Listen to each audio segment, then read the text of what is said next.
Justin Money, owner of Detective Coatings, uses project management software to help him track leads and organize his workflow in his fast-growing shop. I sit down with him to discuss better ways to do this both digitally and manually, no matter what stage your business is in. He shows us how he categorizes jobs in Quickbooks to track income, and I show you how to determine when it's a good time to transition from garage to commercial. There are lots of freebies, bonuses, and discount codes in this not-to-be-missed episode of the Powder Coder podcast. Get ready to level up your Powder Coder game.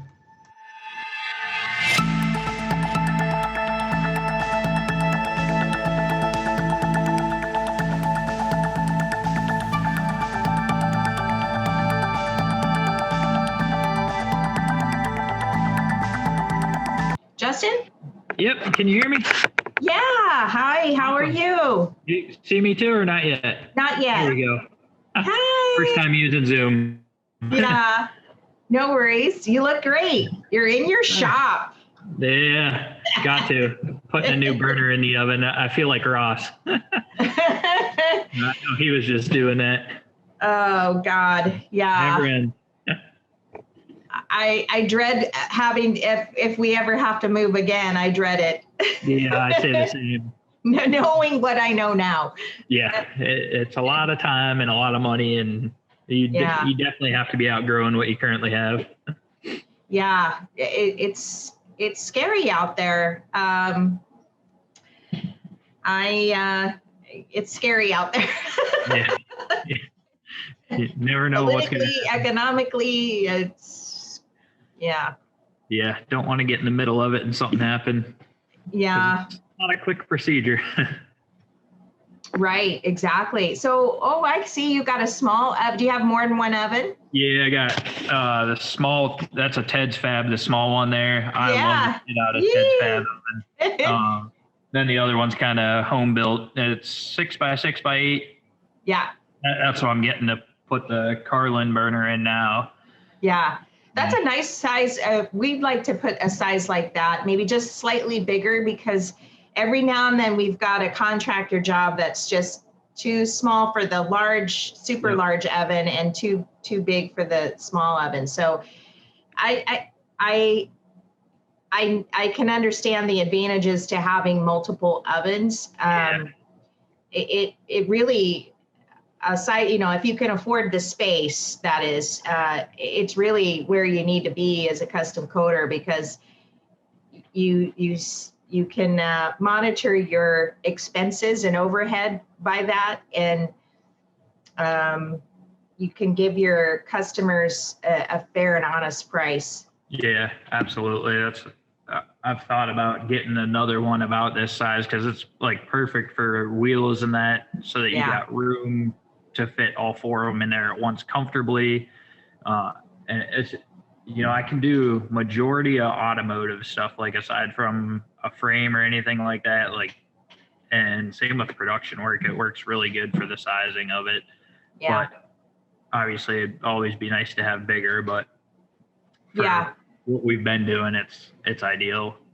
Yeah. We like Ted's Fabs. We're Ted fans. Yep, me too. It's I plan on getting another one soon, because we're getting more into the Cerakote firearms and stuff. So yeah. Oh wow. Yeah. Just because as like small custom jobs, it takes up a lot of oven time for small little parts, and when you got 20 different jobs to do, and you could code them all in one day, but you run out of oven time, and it's like, damn it, we need another one. Yeah. Right. Yeah. Wow. Well, that's good for you. We decided not to get into that side of the business. It's very detailed, and you almost need to just, focus on that, or have someone dedicated to that. Yep. So good for you. Yeah, that's what I'm leaning towards, is one person dedicated to doing that coding, because it's very detailed and particular, and you have to know them pretty inside and out, and along with the laws along with it. Yeah, exactly. But it's, I have a feeling it's going to be a booming business. Yeah, that's for sure. Here's to our new president. Yeah. Okay, so I'm trying to pull up the links and stuff, and thank you for that one link. Oh, yeah. I didn't get too much time to get into it, but what I saw amazed me. Yeah. Now, before we get started too much, do you know this guy that's designed this? How did you stumble upon this? Personally, so we've been using another program called My Shop Assist, and it's more like automotive based, but I kind of reconfigured it to work for us because I wanted to track time on jobs, like how much time, basically a start and stop timer for employees.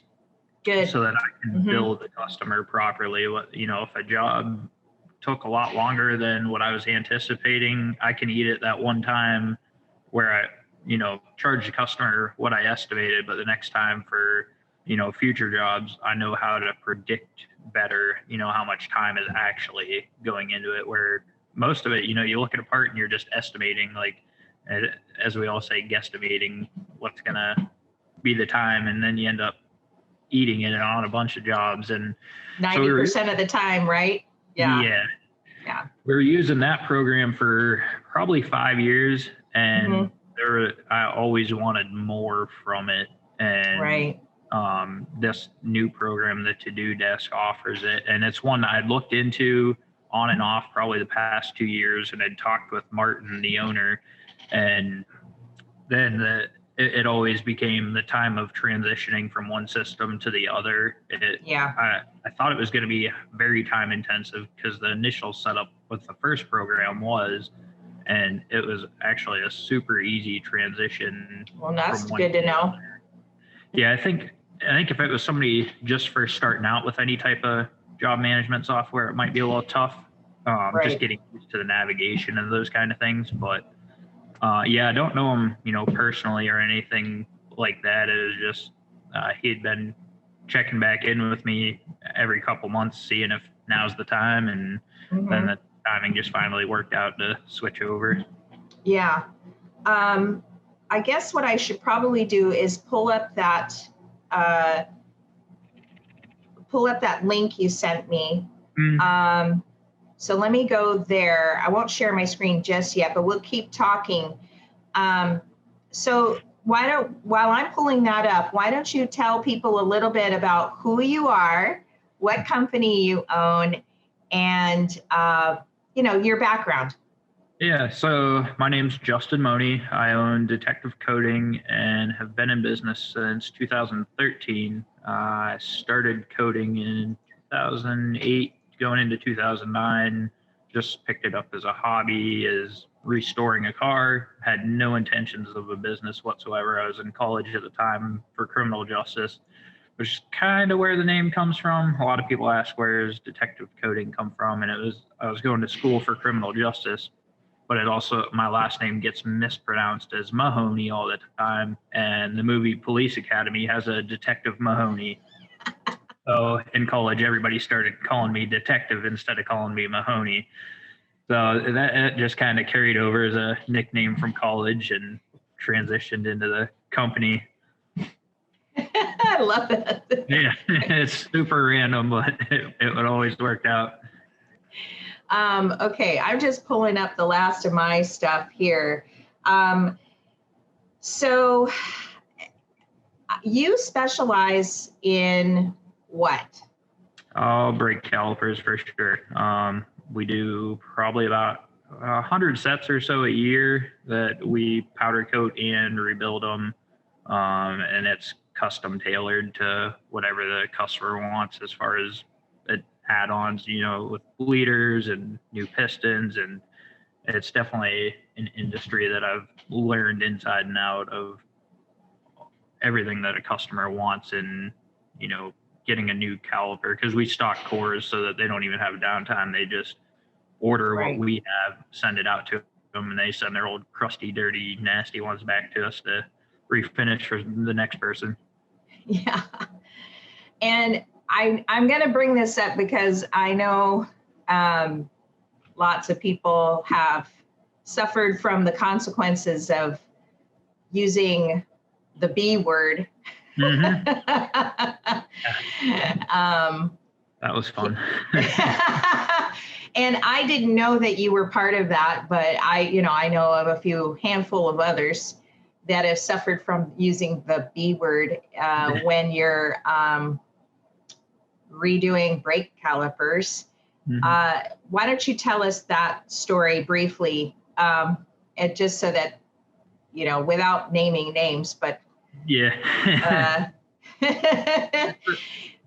It was one morning, got up checking my email and had like 100 and some new emails, and every couple of minutes, like 6 or 7 more come up of flag notices on our website of somebody. Oh, it's on your website too? Yeah, they were claiming copyright to our pictures, and that we basically had a cease and desist from using their name to promote their product. And essentially what it boils down to is they want you to buy a new one instead of having it refurbished. And like I always say, if they would have done their painting and coating correctly from the manufacturer, then they wouldn't have this problem. But since the clear coat starts peeling off after 2 years on a brand new car, it's kind of hard not to.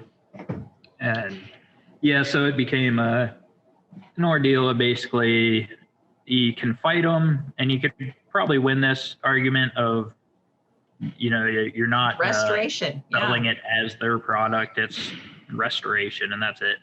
But I figured the fight wasn't worth it, and we just removed the pictures from our site, and we still put the logo on the calipers like customers want. And you're just not mad. You're not posting it or talking about it. Yeah.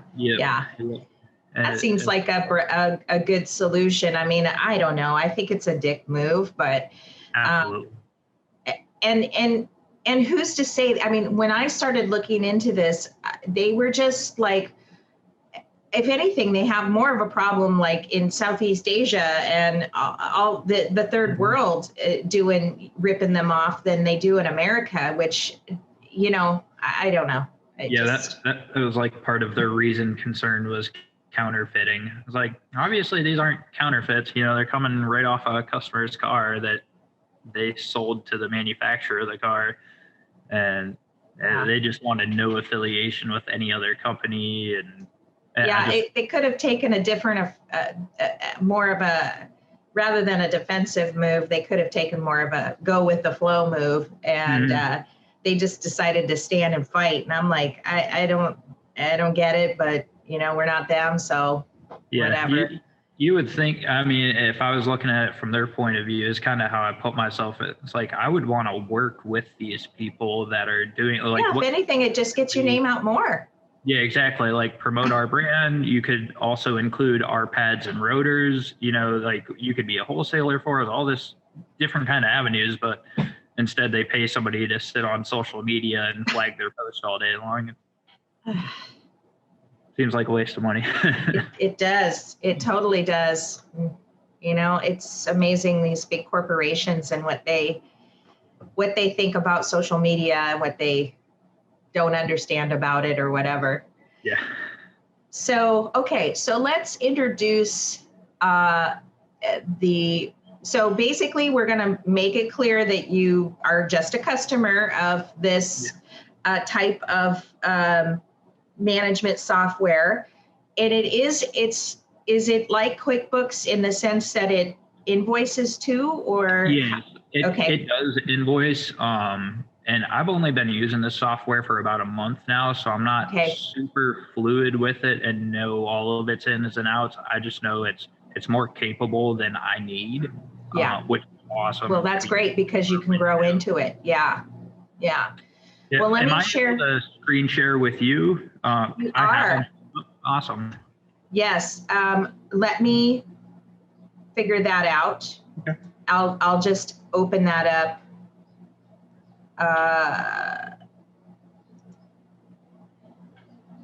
All participants. Okay. But before you share, let me share the screen, the website, so that we get familiar with that. And then, hold on, I need to get on that page.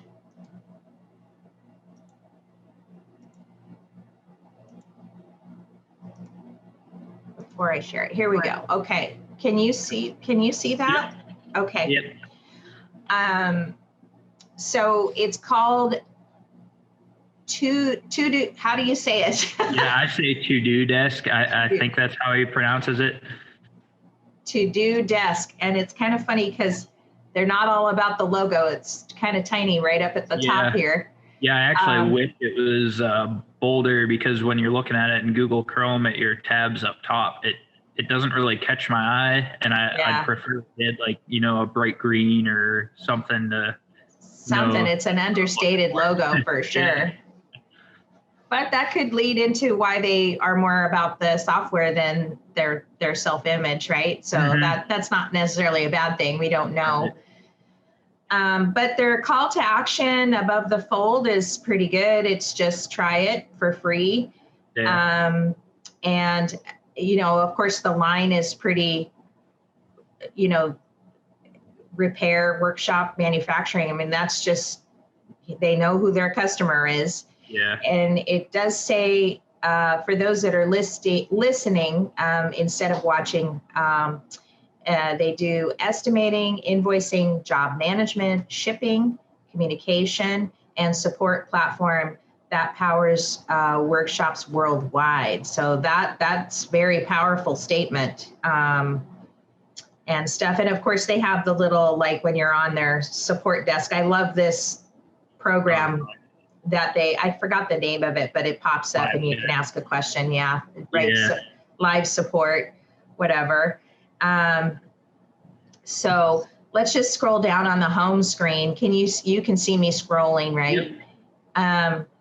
So you can get more leads. That's a grabber line.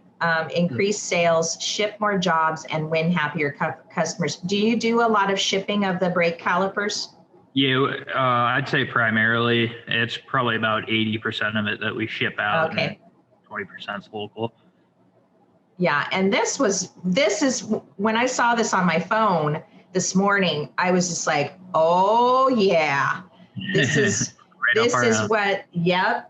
they get it, because I'm always telling Ross, take pictures before, during, after, whatever, and it helps you in so many different ways. So if you guys aren't doing before and after shots for, I mean, a lot of people do it just for the social media value, but I'm telling you, there is more reasons to do this in restoration, even when you're doing new jobs or new custom fabs. It's always good to document everything. And a good example of that, recently we had a job come to us, and the customer had to come down and approve the custom fab. It was a railing. And after we were done sandblasting it, he inspected it before we blasted it, and he was like, well, there's some scratches in the surface. I said, don't worry about that. Those, it's aluminum, and the minute we blast it, that you're not even going to see those scratches. They're just going to be gone. So he said, okay. So we went to blasting it. We spent, 5 hours blasting it. And he came back after that, and it was only until we was laying there flat in the blast room did we notice, or he noticed, that the railing was crooked. The bar, the spreader bar or whatever, was crooked. And you wouldn't have noticed it until it was blasted anyway. So, I mean, the whole job went on hold after that. But we could have documented all of those trouble areas and protected ourselves and protected our client, and it documented everything. So I think when I started seeing this visual stuff happening, I was just like, oh yeah, this is it. Yeah, that's exactly why I document everything. Like when jobs come in, we spread it out on the floor so you can see everything from the big parts down to the little ones, and you get an inventory count of, if you got 56 parts there, that goes into inventory. That way, when the customer comes back and says, hey,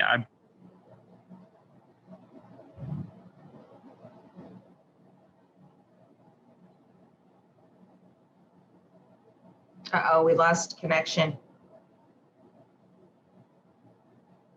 Are you there, Justin? Over some expensive. Sorry, you cut out there. Can Yep, you repeat what you just said? Yeah, I was just saying with the documentation of spreading everything out to make sure you get photographs of every little part, because some person could come back and tell you that they dropped off something when they actually hadn't. And instead of, that kind of he said, she said type argument of going back and forth with them, you can just show them the picture and it's cut and dry right there. Yeah. I'm glad that you're one of those that values that because it's so vitally important, and we need to do a lot more better about it too. It seems like the navigation on this is actually pretty straightforward and user friendly.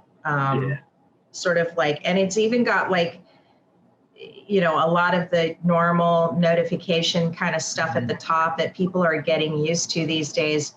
It seems like they've really done a pretty good job of the layout here, design. So let's go into, so they've got integrated messaging. So it connects, do you use this part? I don't, but I could see where it's used. So say it's a pretty large shop of, 10 people or whatever, and you got 2 people sandblasting, and you got office people up front that you can communicate, because you can have different setup stations where you have a monitor or an iPad or what have you, so that everybody can look at the job display system, and you can get these messages back and forth of, hold on this job because of this. And instead of having to have the employee or whoever run back and forth, you can just easily attach it there, and it's so much quicker. We use Slack, but I have to admit I'm into it and Ross isn't. So it does. I'd be interested to see what their integration things are, what their integration APIs are, because that could definitely be a game changer too, especially if you, for what you said, if everybody's in a different room or doing different things, it's part of the whole project workflow. That could be actually very valuable. Yeah, especially like the interruptions that are saved from that. If you're in the office and having to run out to Ross that's in the middle of coding something, to tell him, hey, on this next job or whatever, when he goes to look at what's next on the list, or when he goes to work on something tomorrow, it's already in there. So it's communicating without having to have that interruption and taking the time to get up and go out and tell them.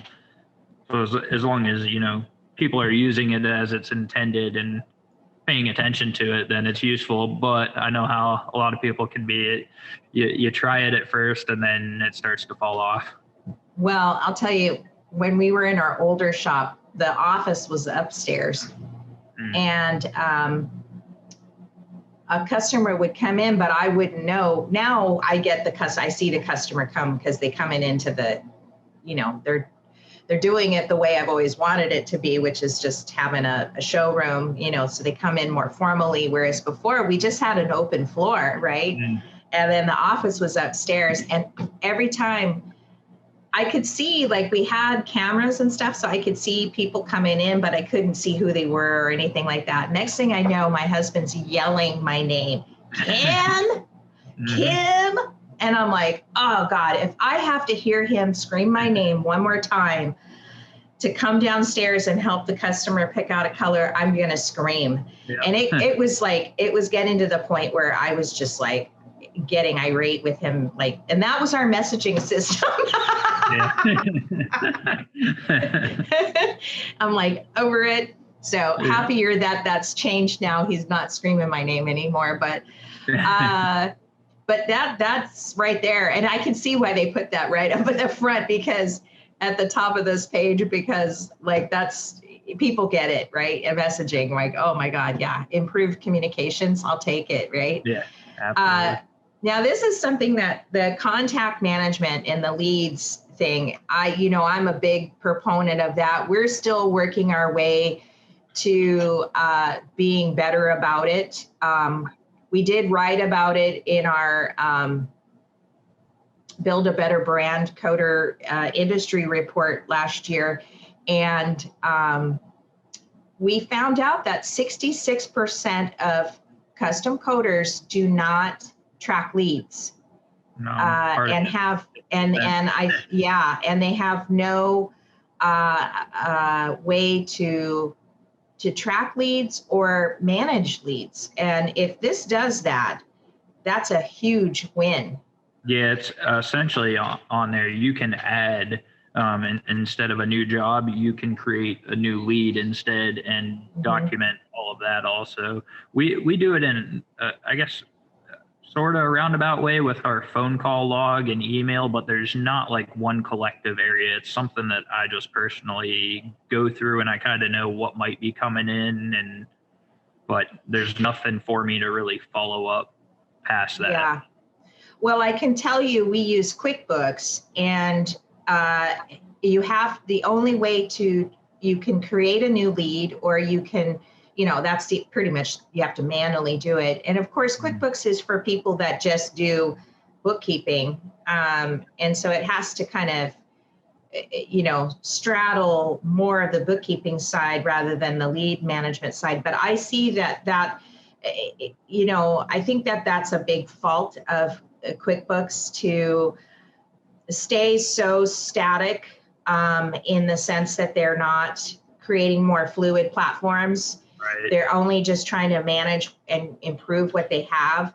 And these other products that are coming out, similar like this one and a few others, just understand that there's more to a business than just adding and subtracting and stuff. So I'll get to that question later in terms of the back end of management and bookkeeping and stuff. But let's continue on, because I think lead management and contact management is huge for job shops. What have you tried the live chat? No, I'm actually not a fan of it. Okay. I used it on my website in the past, and it kind of, for me, it sets an expectation to the customer of instant gratification. And it's true. Just with how our type of business works, like, it's not something on the shelf that you're going to get today. And, it's with that, it's kind of like demanding an instant response, or that's what they're expecting, because, these bigger corporations that have people sitting there all day replying to it, they can offer that to them of a response within 30 seconds or whatever. But when you're trying to do the operation of the business and try and reply to that, it just didn't end up working out. Right. Some businesses, absolutely, that's a great thing to have, and I've definitely used it with many of them. But I think for ours, it makes it tough unless you do have somebody in the office that's available all day long. Right, exactly. Just at the desk or whatever. I mean, I have tried a live chat on my website. It did get used. It was a code integration that I had installed. I still have it. I turned it off because although I was personally available for it, and it was through Facebook Messenger. So I would say if the live chat is affiliated with a messenger or some other kind of, I don't know of any other kind of messenger, seems to be it. If it's a in-house live chat, I could see that being limited for most people. But if it was connected to Messenger, then maybe I just didn't see a lot of people using it enough to warrant it to stay on there for us, because we're on the smaller side. But if you were kind of I would say medium-sized shop, that might actually be, again, it's just, you could use it as a lead cultivation. You wouldn't necessarily have to have a chat, but you could use it as a lead cultivation. How's their automated email system? That sounds interesting.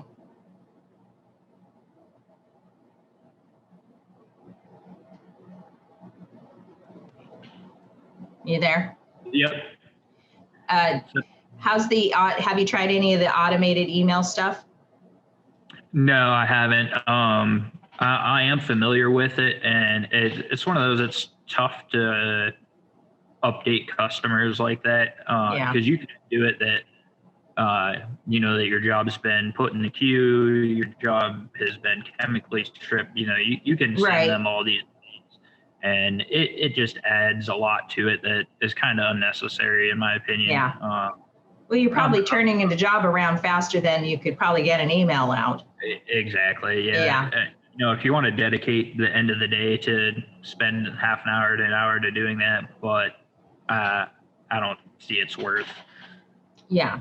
I mean, pretty much the only automated email I don't know if it's automated, but the email that we send out is pay me.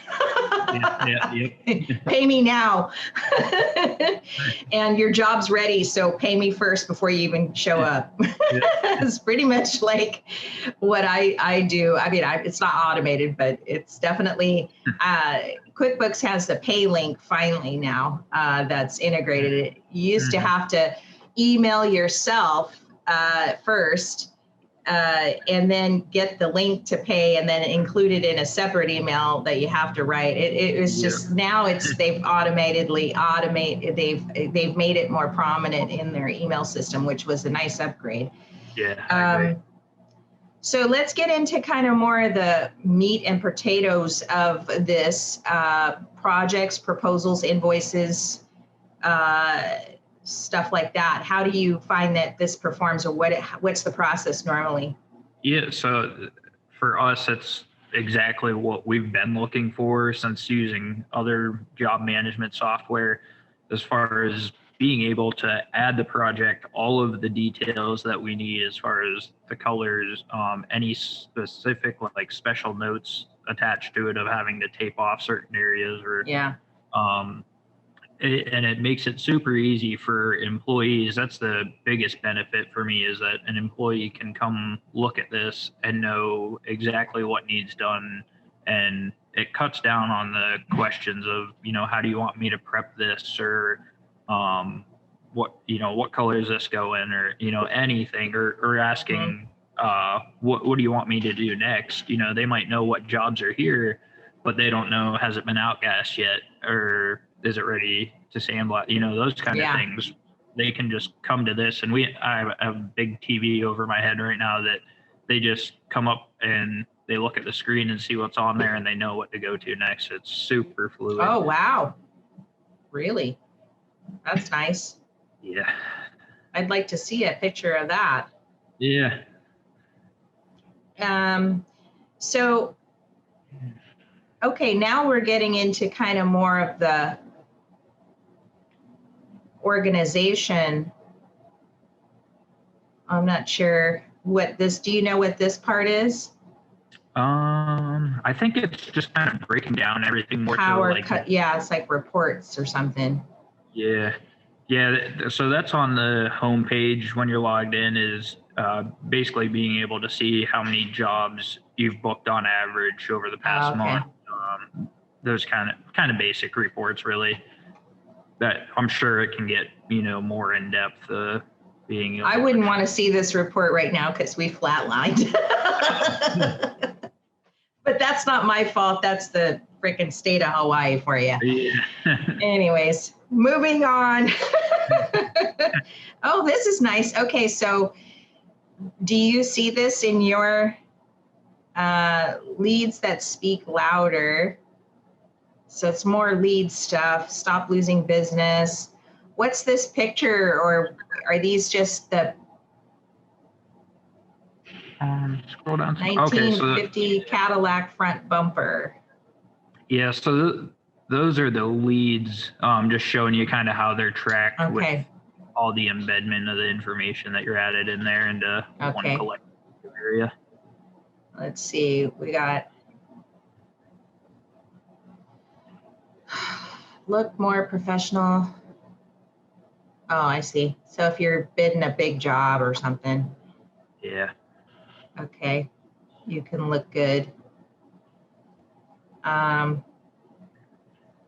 Get paid faster. So I noticed that they got so you can do general sales tax.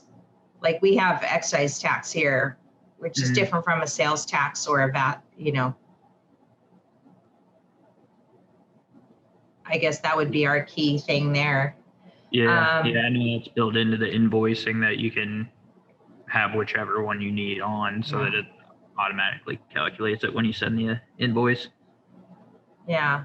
How would you, I mean, you didn't have much to compare with before you got this, did you? I mean. Yeah, we use a program called My Shop Assist. Okay.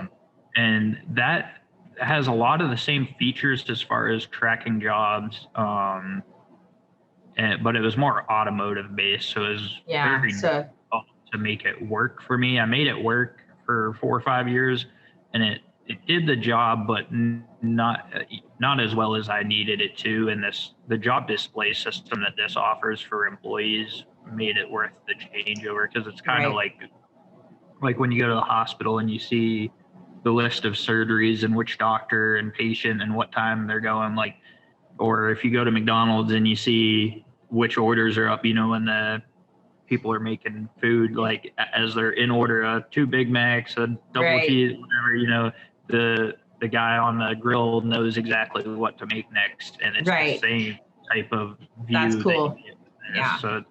So nice. It continues the robustness.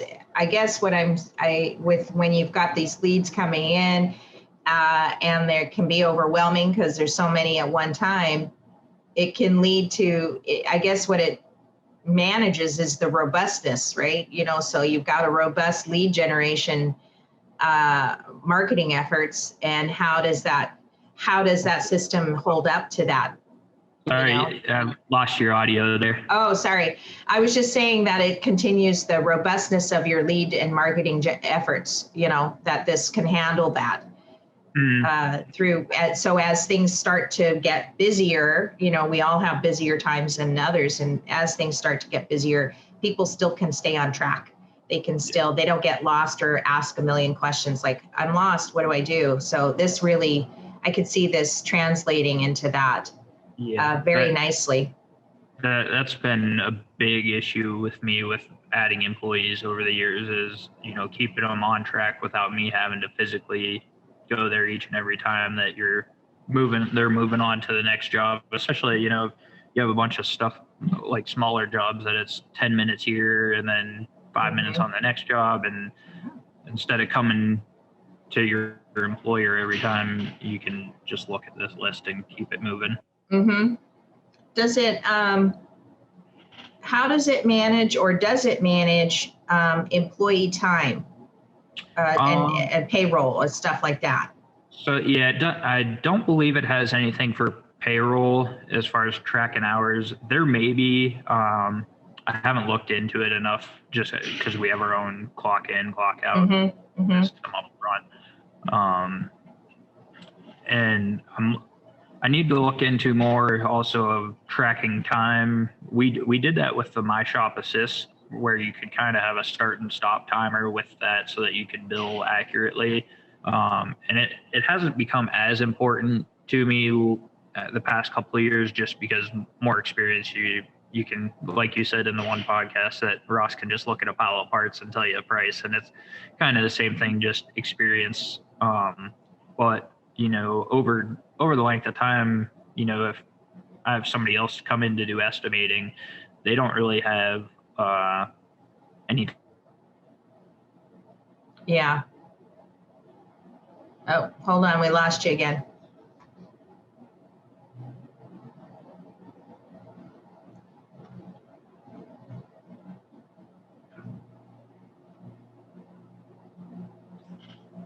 Hold on. Are you there? Yeah. Sorry, we lost you again. No. Say it again. With if we were able to track the time, and I had somebody else come in to do the estimating, then they'd be able to have a database to look at to see actually how long stuff is taking, so that they can do a better job estimating, instead of just going off my experience of being able to look at a set of parts and have a good estimate of it. The more data, the better in the end. That's why I'm a big proponent of all this stuff, the data management like this or QuickBooks or, what have you, the more you can have, the better. But you also don't want to micromanage it so small that Yeah. it's just a jumble of information that you can't make sense out of it. I agree. When I set up my QuickBooks, I made it too detailed. And I think you and I were talking about that before, and maybe what we can do is tell us a little bit, just to go off topic just a little bit from this software, is in terms of categories. And now you might want to share your screen and stuff. So let me get off here. And you might want to share like your experience and how you set up your categories, or how you set up, like, do you have a separate line item for calipers or rims or motorcycle parts or something like that, Yeah, so that's one that I was definitely doing too much in the beginning, where, like, for brake calipers, I would have... Hold on, your internet's slowing down again.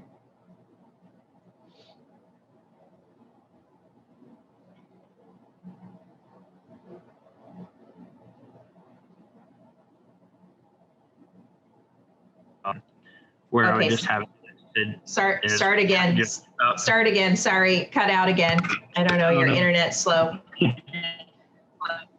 Yeah. So like brake calipers, I would have that broken out way too much. Where it would be 20 different subcategories of brake calipers. So you really couldn't get a good idea looking at that many categories. So I've since moved that down to just one category of just straight calipers. But then in other instances, I would just mark a job as powder coat.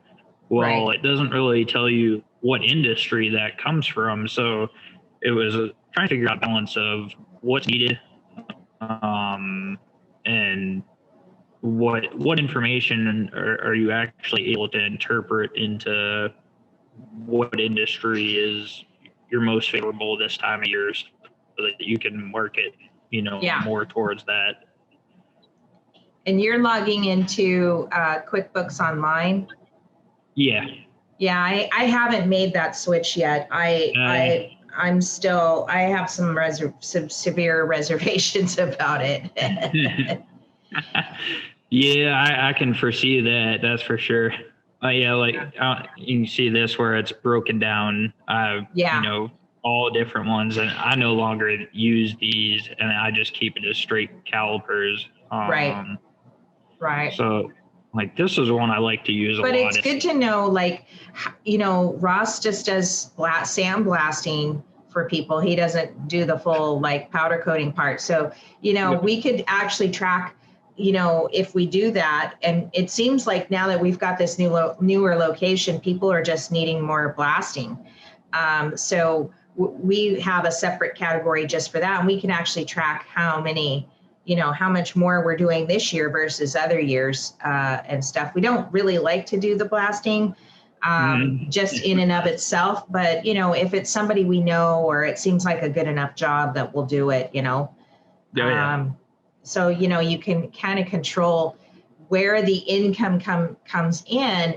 And that doesn't necessarily equate. It's not necessarily done for taxes, but it is done for strategic planning, and you can kind of see where you could,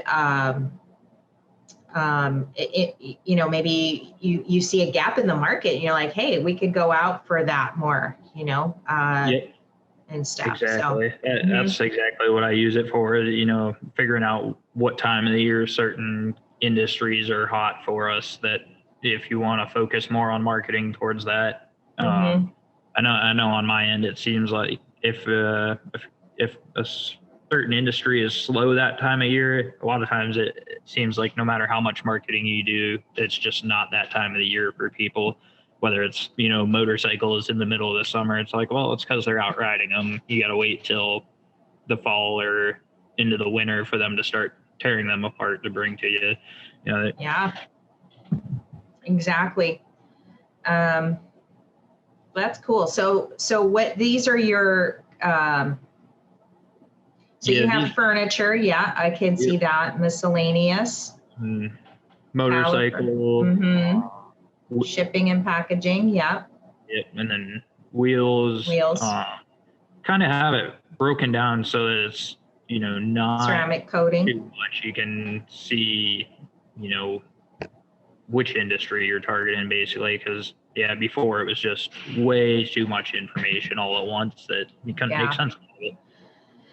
Yeah, it does take some thought. I think definitely hard to narrow it down to. It is. It is.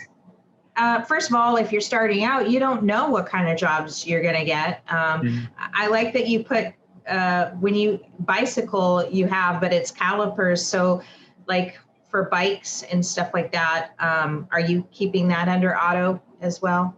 The bikes? No, that goes under its own category of bicycles, just because we do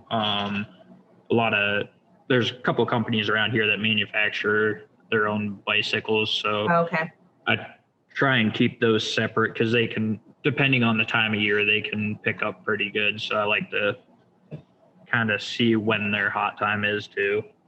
Yeah, this is really important because this is what I wanted to talk to you. This is why you reached out to me, was trying to figure out like what are the necessary categories to I don't even know if I'm saying it right, categories, but it's kind of like they're calling it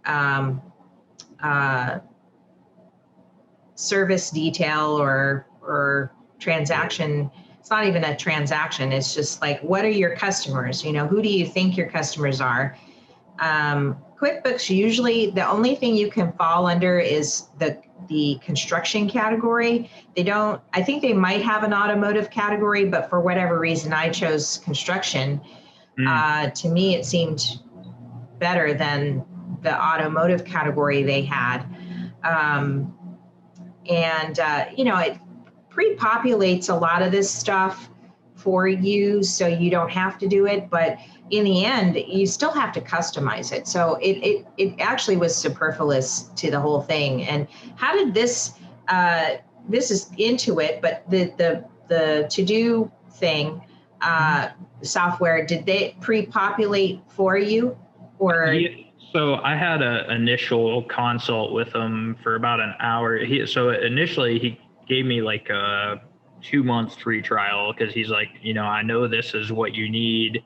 Just whenever you get the time to give it a try, then it's open for you to start messing around with it. But he'd kind of gone over everything with me, like a half hour to an hour long phone call where he just walked me through the navigation and how to add different tasks or how to add a new job, all those kind of things.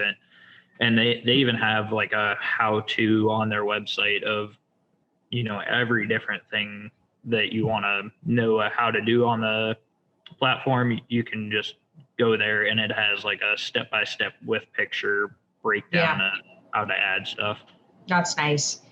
I would say if you're just starting out, you know, you should definitely have sandblasting as a separate category in case you have a separate order where you're just doing blasting for someone.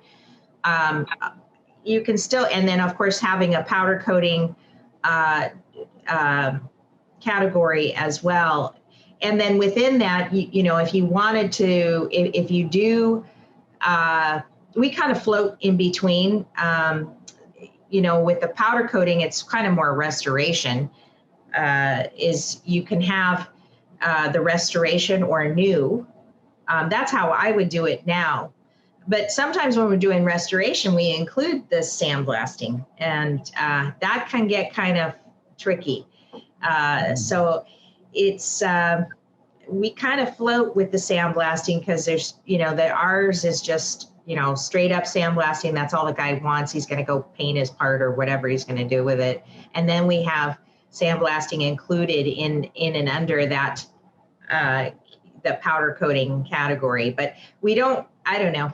It's it's kind of hard because with rims, it's all inclusive. So it's hard to really separate that out without getting detailed, I guess. Yeah, that's my struggle with it also. There's some of those that they just have a set price of this is what it costs, for everything, for chemical stripping, sanding out any dings in the wheels and sandblast. All, you could break that down to every little line item of each task that you do.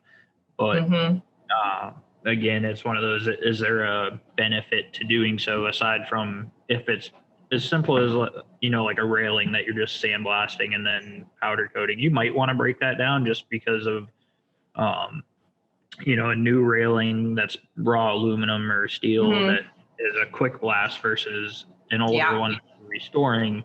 And you can then track, how much time you have. And it's a huge difference when it comes to that kind of stuff. So you can't really price per foot. You don't want to average that out of new versus something that has 10 coats of paint on it. Right. Because that's unfair to the customer with new railing, and the guy with the paint, you're losing out on it. Yeah. There's so much to do in the accounting side of business. So what should we talk about next? I guess we should probably talk about reports, because with QuickBooks, I can pull up a pretty, my standard stock reports, which is profit and loss, balance sheet, and cash flow. Those are the three main ones. Can you do that with this new software too? With QuickBooks, the online? Mm-hmm. Yeah. Or with the to-do track. So this to-do one isn't really isn't necessarily accounting. It just tracks the jobs. It's not, right, exactly. It doesn't have any integration with QuickBooks yet or anything. It may. I'll have to dig into that more. I think it does, but I don't want to say that for sure. Right. Okay. But yeah, it's definitely more like a workflow management, just to make sure, you have it correct. All your customers' details are correct, and then employees are able to keep moving with it.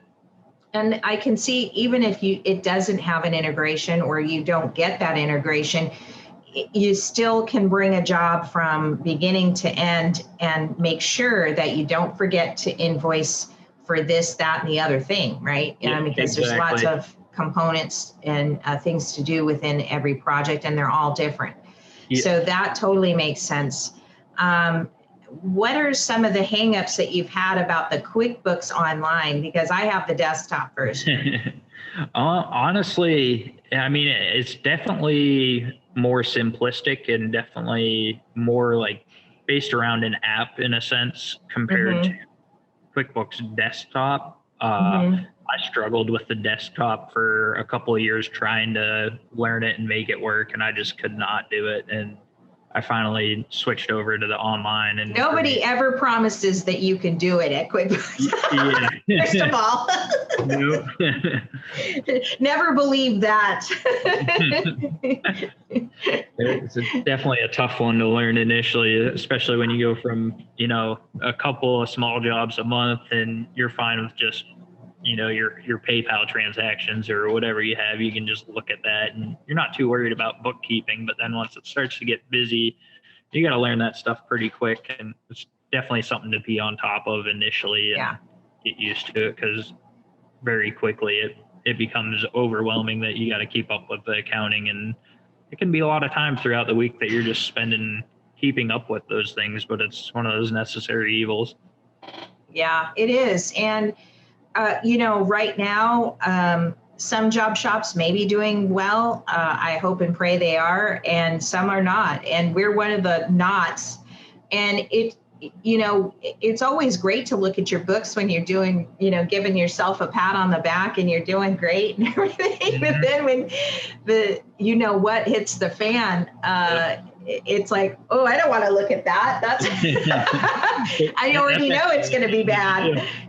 That's the time that I spend when it is slow like that. That's when I sit at home at night and just look through all the reports and try and figure out, is there more I can do in a specific area? And That's it's kind of the time to start digging deep and start, really trying to pivot or change or innovate your business so that you can make it better. I mean, it's not the time to go put your head in the sand, kind of thing. And that's hard to do. It really is. Yeah, it's one of those you just have to constantly reevaluate, the numbers, the business, everything, or else it's going to become stagnant and you're not going to grow. And if you're not growing, you're dying, as they say. Exactly. And, as much as I don't want to bring politics in it, but politics can affect our taxes, can affect a lot of different things. I think one of the things, or one of the, I don't want to say negative aspects of having the QuickBooks Online is fixing mistakes, or is there something like when there's, can you explain that a little better? Because I don't use it. So yeah, it's tough. It is very limited on fixing some of the mistakes. Like if you put something in the wrong account or whatever, if you make a bad journal entry of some sort, there's some of them that I can't fix on my end, but my accountant with their version, they can change it. So I just move that, whatever that transaction is, I just move it to the ask my accountant one, and then next time it's on them. Thank God for that tab. I've got a whole I've got a whole thing because we moved, and so I'm wondering if I should create I created all the expenses that we Home Depot runs, special orders for new equipment, everything I put under Home Depot, under Ask My Accountant, because I'm meeting him next week. And, he's, like you said, he's got that software, he's got the accountant version, so he can just take all of those and create a mask if he wants to. And that's the question. I don't know if I should, if I should separate the category or create a new category for that, because it is kind of different than other expenses. So I almost feel like it needs its own category, even if I never use it again. I'd agree with you there. That's kind of a moving cost. It's not really a job supply or. Yeah. And if I ever get audited, I've got to then now sort all of that out. It just sounds like a nightmare. And we have been audited. Back when we had our other business, not the powder coating business, but we had to go through a mini audit on some subcontract work. That's primarily what they were catching us on, and I managed to prove it. But oh my gosh, it was just I had to break it down to the kindergarten level for them. Like you had to do the work for them. They weren't going to dig through your books. You had to present it in like a golden, like file folder, and here you go. And it's like A, B, like it was just, that's what you have to understand with that. But, they ended up owing us money. So in the end, I guess it was worth all the blood, sweat, and tears to get through it. But, and you always say, not with my recollection, or not to my knowledge, or whatever. You do the Ronald Reagan, or the, what was it? Yeah, it was Reagan during the Iran-Contra trial. Not to my recollection. You just kind of do that. But, well, this has been great. What else do you want to, because I guess with the QuickBooks Online is it just grabs those,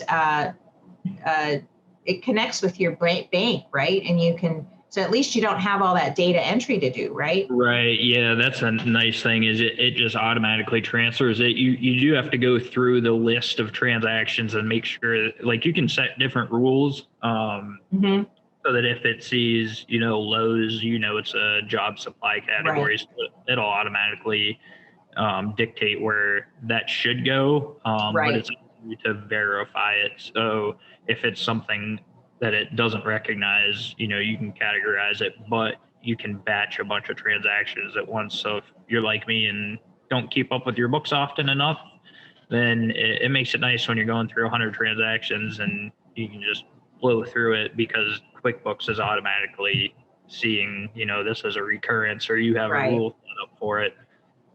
So that integration is really nice. Now, do you have someone in the office currently doing all this, or do you are you just like a one-man band in the office, and then you have a bookkeeper that checks your work, or and then you have an accountant? How do you have that? It's one-man band, and then have my accountant check it all over. My sister's actually becoming a bookkeeper now, so her and I have been kind of going over it. That way I can show her what I've learned from it, and she can work on some of the transactions. Mm-hmm. And I'm going to end up having her just keep up with the bookkeeping side as far as adding the transactions and verifying them.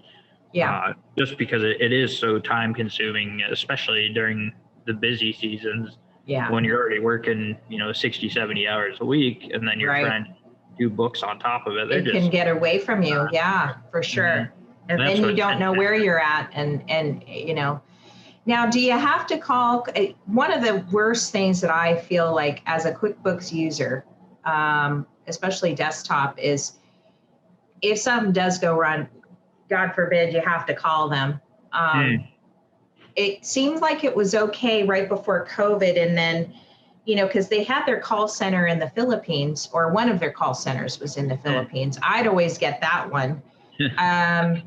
And those people were pretty pleasant and easy to work with and stuff. But it seems like once COVID happened, things kind of slowed down for them quite considerably. And they seem to have merged their call centers into one giant one. Rather than having them more regionally displaced, kind of thing. So I dread calling QuickBooks. It can be a nightmare. Do you have to call them often with the QuickBooks Online? No, fortunately, like a lot of the stuff that you do need to find, you can find on YouTube or their information thing that they have on their website. I try to resource those first. I think I've only had a call maybe twice, and it got through quick and figured out my mistake and moved on.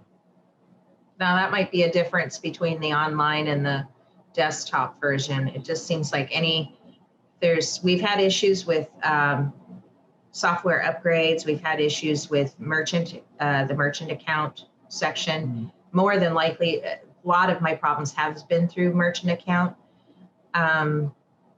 Also had issues with the account setting up, like when we first had the original account set up, and they still haven't managed to transfer, because I started it with my company, which was the interior design remodeling company, and then when we switched it full time to Maui Powderworks, that they didn't like that. Like that doesn't work. It's their account, the way they set up their accounts is just a little strange for me. But, and it seems like the upgrades and the improvements kind of come on the slow side, although they're always doing, fixing it, but it never ends. Yeah, it's like a new one that the onlines come with as the cash flow. And it's kind of like, your general report that you can generate.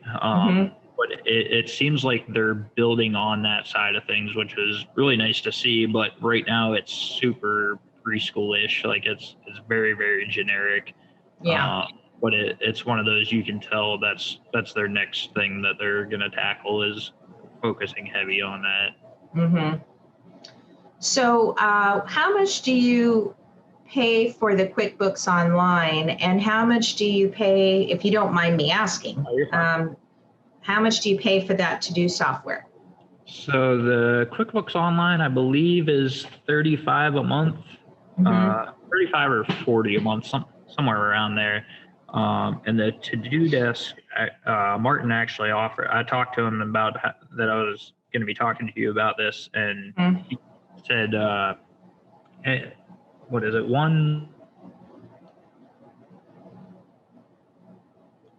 Oh, you cut out.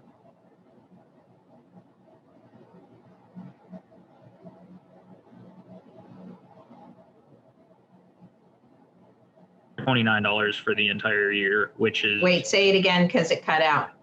It'd be $129 for the whole year if you're one user with under 50 jobs a month to input, which is just as much as I was paying a month for the previous software I was using. And that's a nice price. Yeah, and he also said he'd do a 20-minute consult with anybody. So that there's, in my opinion, really no reason not to give it a try, except finding the time to sit down and do it. But so maybe we should do a shout out and mention Roscoe or something, and they'll get that deal. Or how? Yeah, just tell them that you heard about it on the podcast with Roscoe, or heard it from Justin at Detective Coding, either or. Martin's well aware of it, and I've talked to him. That's great. Thank you for doing that. That was very nice of you to... Absolutely. I get nothing out of it. It's something I know the industry needs. We're just sharing. Exactly. Just, using Excel or using pen and paper, and it's, I'd like the industry to transform more to like paint and body shops where, they're able to estimate jobs very precisely, and the employees are working at like a 95% efficiency, which is similar to like car dealerships working in that. And I know for a fact, like our industry is well below 50% efficiency, right? As far as build time, and it's a lot of it's due to the hobbyist aspect of the industry, which gets a lot of people into it. It got me into it. But making that switch to, this is a professional business, and, if this is something you want to do for a career, you have to get serious about it. And that's just one more way. There's all kinds of aspects of, getting into the business side of things, but this is just one small part of it, but can be huge in making sure that you're getting all the details right for customers and making a profit on it and not losing your ass on every job. Yeah, and who knows? I mean, if he gets enough clients on that software, such a reasonable price, I don't know why not. Who knows? Maybe he can make some integrations into it, or make some alterations, or expand on the software to maybe make it a little bit more customizable to powder coating shops or small garage coaters and stuff. I mean, let's face it, even it doesn't matter where you work, whether you consider it a side hustle or retirement cash flow, or a full-time business. It doesn't matter.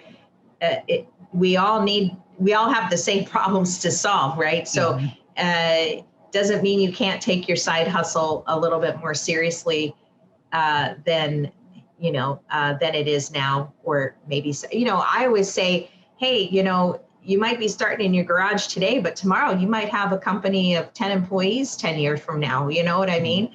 And that's where we always try to prepare for that, right? Because somebody out there that's starting today will be there in 10 years, so, and we were just talking, I was just had a meeting with our interview with another industry person here. And he said the party's just getting started, basically, for powder coatings, only because it's the earth needs more earth-friendly products and finishes. Basically, that's the bottom line. So if you're not getting into powder coating now, you'd be dumb if you weren't. So just because the upside is huge. And this is great. I think it's great that guy offered us, that he's aware that people might be calling about this. That's awesome. Yeah. Let me pull up. Yeah, go ahead. I can show you the display system and everything. Mm-hmm. Yes, I'd like to see the live version of it. Yeah, I love it. It makes life so easy for me.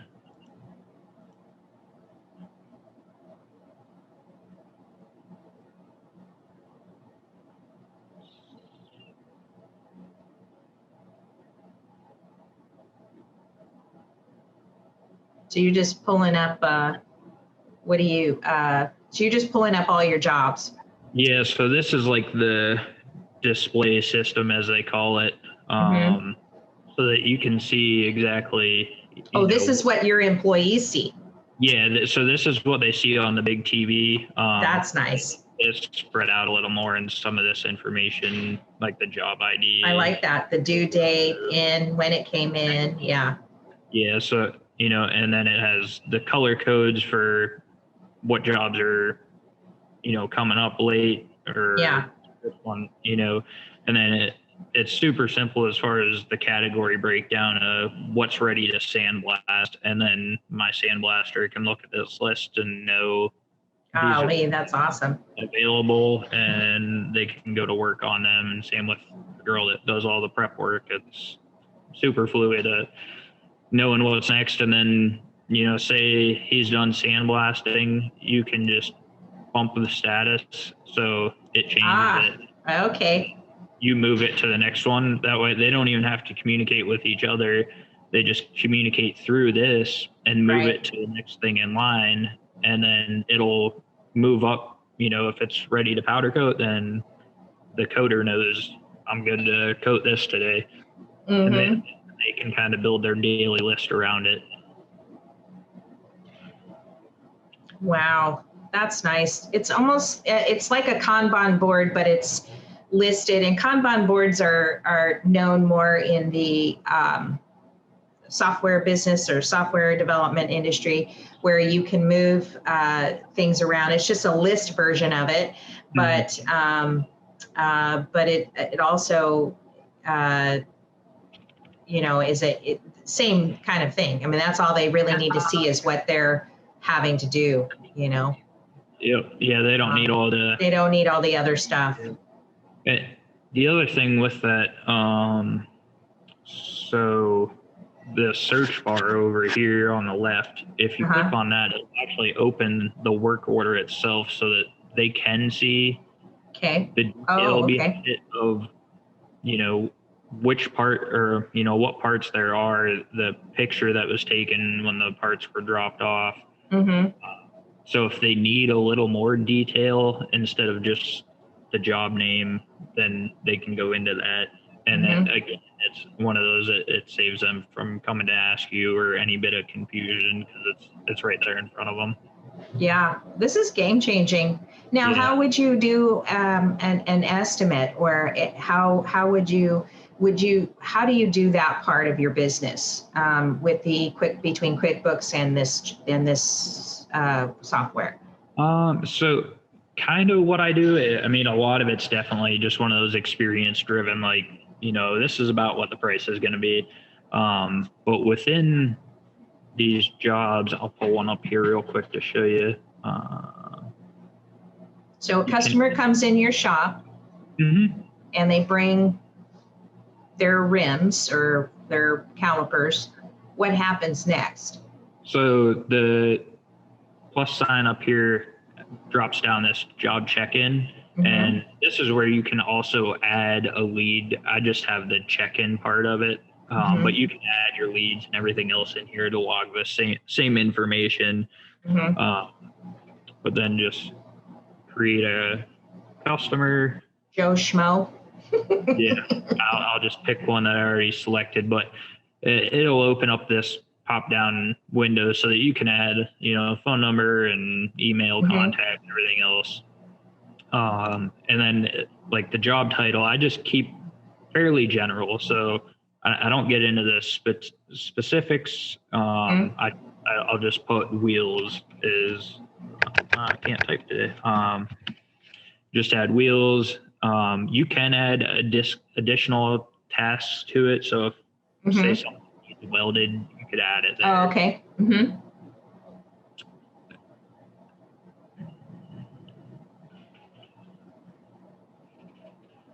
Right. And there it is. Where we go. Then from there, you can get even more detailed. So that's the job you just created. Yeah, so this is essentially the work order that we're in now. So you have all your different tasks. Yeah, nice. you may or may not use, depending on the project. You know, if it doesn't need disassembled, have that, you know, mostly for the brake caliper stuff. And then if their shipping is different, but this is where I add the inventory of, you know, how many parts are there. And, you know, if it's a ton of parts, if it's 50 parts off a motorcycle, I'll kind of generalize, you know, 30 of them are brackets, but you can see the detail in the pictures. And now down into the summary, here's where you can add the color of the job. And I'm still building the list of color, but you can select, you know, whichever powder it is, you can select multiple ones. You know, so if it's a two-tone job or something that needs primer and then a chrome and then a candy color, you can add all that in there. And that'll actually show up on the job display system so that the powder coater knows that, you know, these are the colors that need to go on it. Yeah, and that reminds me, I have like almost a paperwork or a paper template that I'll try to put up and share with everyone too, that if you can't afford this very low price product, we've created one in the, you know, we've created our own, which I'll share in a moment. And I'm not going to steal the floor yet, but if you can't, then you can sign up and, you know, you can download the template and then take it to your printer and get it done. You know, just add your logo or whatever. But we'll share our PDF version of this. I mean, it's you know, if you're not as busy as Detective Coatings, you can, you know, create it. We've just created our own because we had to solve the problem of this too. And you know, it's a, you know, you can get a free template of it, but this is exactly what we're doing. This is exactly what we're writing in our manual version, but it's so nice to have it already here and just tracking, you know, and saving. Yeah. And then, okay, so does it go into pricing or just more? Because it's so here's where you can add the pricing. And you can add products. So if you know your wheels are whatever, $50 a wheel, but you can. God, I hope we're all making more than $50 a wheel. Exactly. Unless they're Kubota wheels.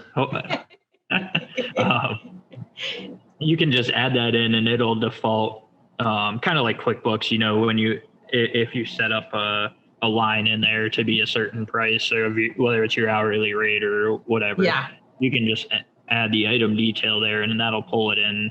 And then you can build your pricing off that, or the cost of different powders. You know, you could get very detailed with it, but I kind of advise against it. Just the time involved is not worth it, and it's hard to look at it all that way.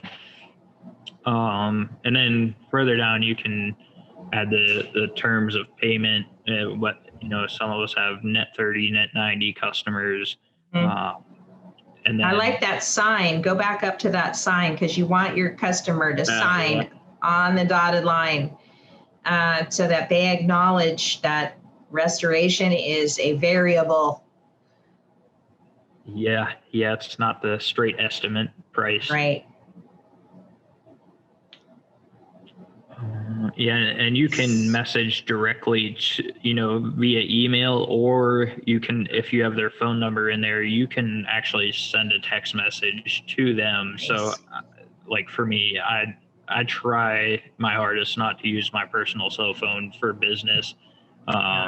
Just in the past, I had people call, you know, 2:00 in the morning. And, you know, not realizing, you know, this is a business. And so now it's like we don't text pictures to customers along the way or anything like that. So this allows you to have your personal privacy and still be able to do those functions that they appreciate, and makes it easier too if you just need to check with them on something real quick.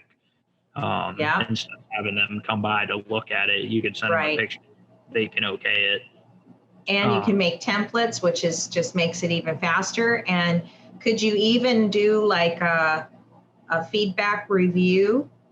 I'm sure that could be integrated. I know he does have a thing that, which I haven't looked into yet, where it will send an email afterwards to ask for a Google review or where you want it. The best kind is I guess what I've read is the best type of review to get is immediately after they pay. I think Square has that capability. I don't use Square, but it really should happen right there after they're done signing. It should just be rerouted to, but in a perfect world, right? Yeah. You don't want to feel like you're forcing it on them either. Of, hey, give us a review right now. Right. But that is the emotional height of them. I'm sure of being ecstatic that they got their parts back, and that they're probably more likely to leave a review than they are a couple of days later when that that anxiousness of getting it and being ecstatic about it is worn off a bit. Yeah, because when they get their project back, then they're putting their project together and they don't have time to review you. But I was pleasantly surprised when I had set up an automated feedback review, and out of I think 200 emails that I sent, I got like 18 reviews. And that's what boosted our reviews through Google Business Page. That's how we got, because we only had like maybe 10. And then I got another 9 on Google and a couple on Yelp. And just by sending them an email, and it had been some time, like it was like 6 months later when I sent that review. And I was amazed at how many people had actually clicked on those links and stuff. That's pretty good. That's pretty good return on that. Was, yeah. They get reviews out of that. They are important, that's for sure. They are, yeah. Okay, and then now you can add attachments. So that would be, say, the picture of the job in the shop as you receive it, or any other documentation that you need to add. What if it's like a production customer, if you need to add drawings of the parts, so that you can add all those on there too. Nice. I like that. Check the box that it's all complete, and that'll basically update the status of it. And you can change the colors around. Yeah. So, and we've talked about this. I haven't played around with it too much, but that way, if there's a job that's high priority, or something along those lines, or something that needs paused, don't work on it any further because something else, need customer approval or something, that you can change around with colors to identify those kind of things. Well, that was pretty simple. Yeah. And it's got all the minimum things you need to establish that, to get it started. Yeah, and you can add, like the task up top here, you can add or remove different things as needed. That's the nice thing about this, is the ease of being able to contact him, or some of these be able to do yourself and have changes made so that it suits you and how your business operates. And they have weekly meetings that they go over suggestions from current users of, can we do this, change these tabs around a different way to make it work better for our customer, So I can get behind anybody with a software program that's willing to do that. That's awesome. Exactly. That's what was great. Whereas the last program I use, it's kind of their part-time thing, and whereas this, it's him full-time and other employees that are working on the back end of this all the time. So it's constantly evolving. I like it. It's very fluid. from what I've seen, Yeah. And it's, seems like it's the normal thing that, like people are used to, platform wise, Yeah.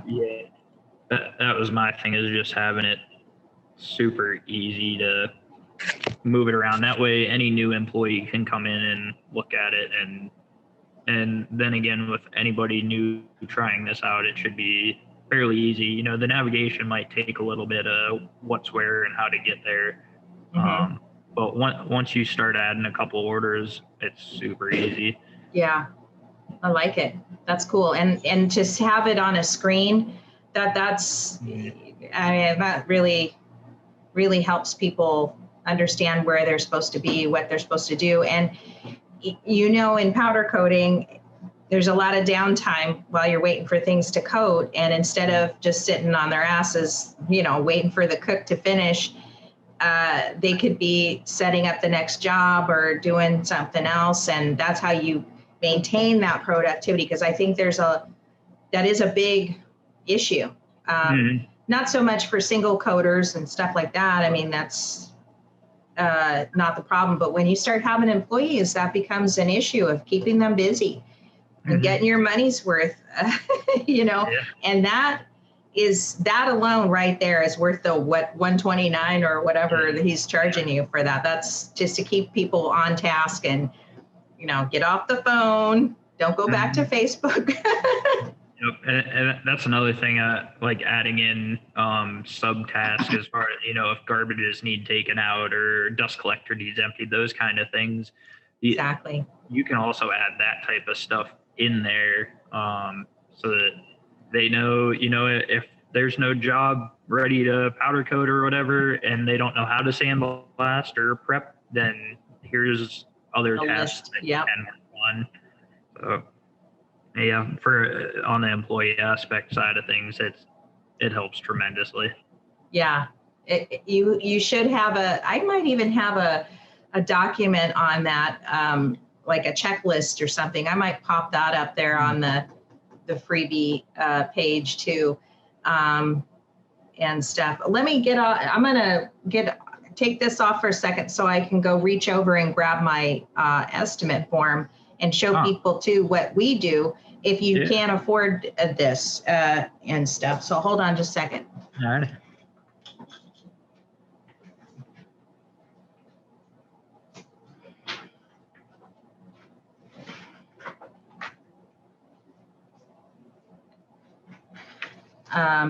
And this might be coming out backwards, but you can kind of see.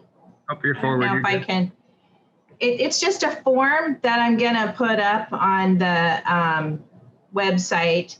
And it has all of those things that you talked about, but in a manual way. Yeah. And even down here, I've got this really long, disclaimer. And then, of course, they have to sign, and we have a hazmat thing and stuff like that. And it comes in, what's nice about it is it's carbonated. You know what I mean? Like carbon copy. Yep. Carbon copy. So then we give the customer the yellow page so that they know what they're getting into, and and then we can take their email address, and it's even got like a how did you hear about us thing, and then there's even one for like your Instagram handle if you want to give a shout out or do some kind of post, you'll know what their Instagram, if they want to fill it out and stuff. So I will, I'm going to try to remove actually, I'll just leave it up there with my logo on there and stuff. And then they can take it to their printer guy or whatever locally, and they can get into the PDF and change all this other stuff. I mean, I don't see why this wouldn't work for any of us and all of us, Yeah, that looks like it covers everything that this online version covers. Just yeah. It's even numbered too. If you want to get it numbered, you don't have to, but they've numbered it for me and stuff. And I printed about I want to say maybe 500 of these for like $200 something. So, I mean, that's a lot. And, but you start paying someone to change your PDF and and then the printing, that's more than what the first year of that software is, so that's, something to think about.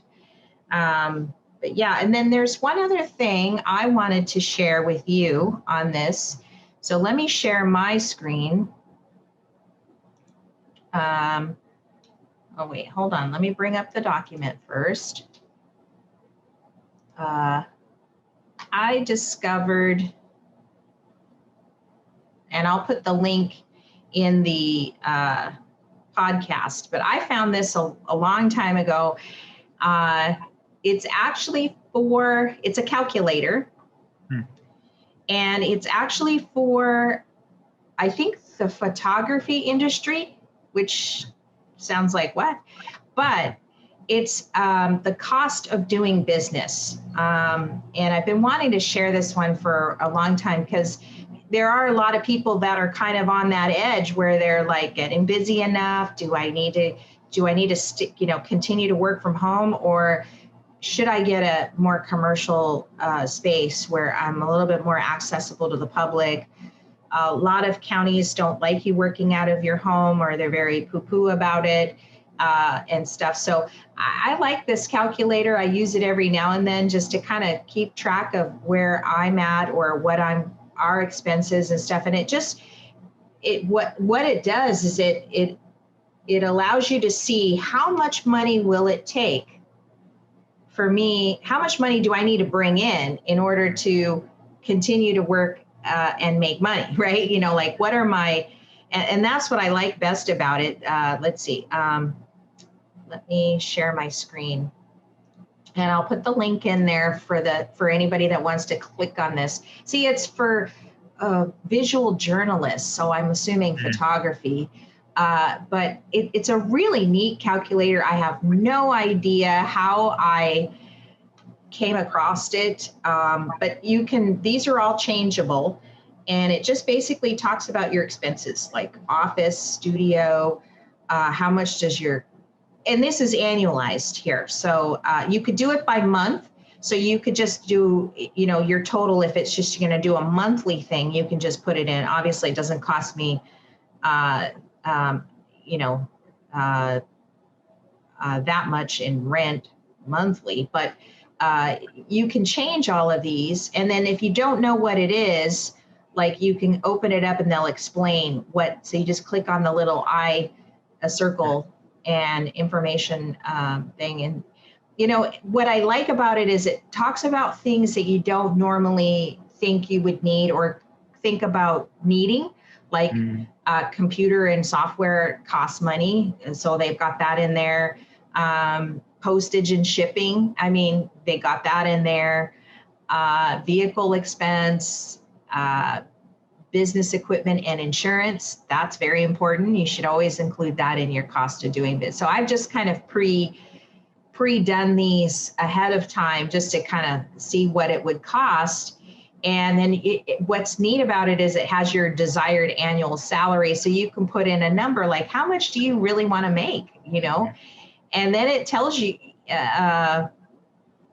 it can tell you what the results are, is that you need to make this much money. These are your expenses. And this is your weekly cost of doing business. And this is your overhead each day. So there you go. If you're not bringing in $1,000 a day, it's you shouldn't be, so then now it makes sense, because you're like, well, I can only do $500 a day. Well, then don't go and get a commercial shop, or commercial insurance, or don't make this move yet until you can make that every day. Yeah. That's a very good tool. I do a very similar thing with printing out QuickBooks reports and looking at, what it costs, the overhead to run the business, and know what sales goals we have to hit each week. in order to maintain or to be profitable, or if it's a losing week. So it makes it really good to reflect. I'm gonna have to use this because I'm definitely tired of writing it down on pen and paper and getting my numbers all jumbled around, where you can just input it straight from the QuickBooks report and it calculates it for you. Yeah, I have hung on to this. Well, this came out, looks like 2012. I probably have held on to this for about 4 or 5 years, don't ask me where I found it. I just was Googling or something, and it was like, yeah, hallelujah. This is something I've been waiting for. And I can't believe it's just tucked away on this website when it should just be more of like a general broad one. There's another one that I use maybe when we get around to doing more technical marketing strategies and stuff like that later this year. Maybe there's a calculator for that where it's the cost of basically the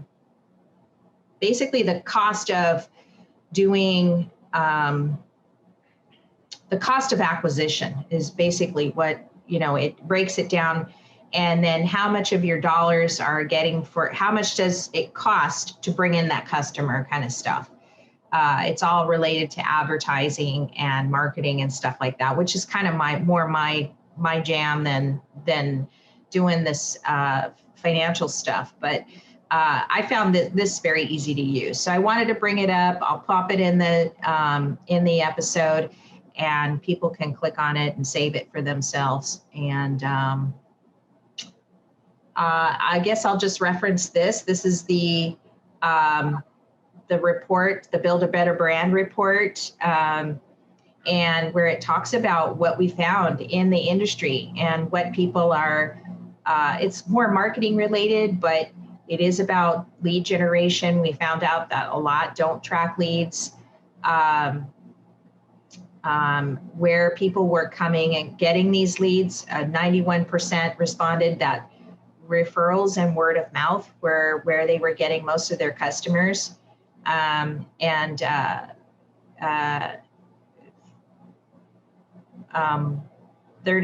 advertising and website came to 33%, which could indicate that a growing trend upward in utilizing both ads, websites, and social media probably is kind of the combination, which is why we've decided to, create the coderbiz.com website to help those that need that extra boost with a website, social media, getting all of that going, and helping you boost ads and stuff like that. So that's a new product that we've launched this year, and hopefully going to get more people into it. And because there are solutions to these powder coater problems, right?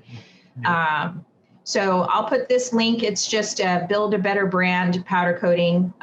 You can just enter your email, and you'll actually, when you sign up for this, you'll get access to all of our free reports. And I think we're going to come out with a new one this year. I don't really try to push myself to do a certain amount every year, but when I see an interesting subject, like I think some of what we're going to be doing later is we're going to have another one. This also gets you into the survey. So once you sign up for this, then I think we add you to the survey taker. So it's kind of a way for the survey participants are you, so it's a direct way for us to add you to that list so that you can help build this community and participate in the surveys, so that we kind of monitor the pulse of who we are, where we're going, what our concerns are, what are we lacking in, and stuff like that. So I really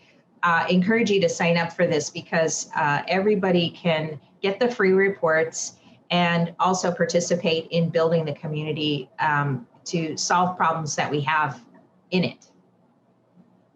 So with that, it's been great. I mean, is there anything else we should talk about before we?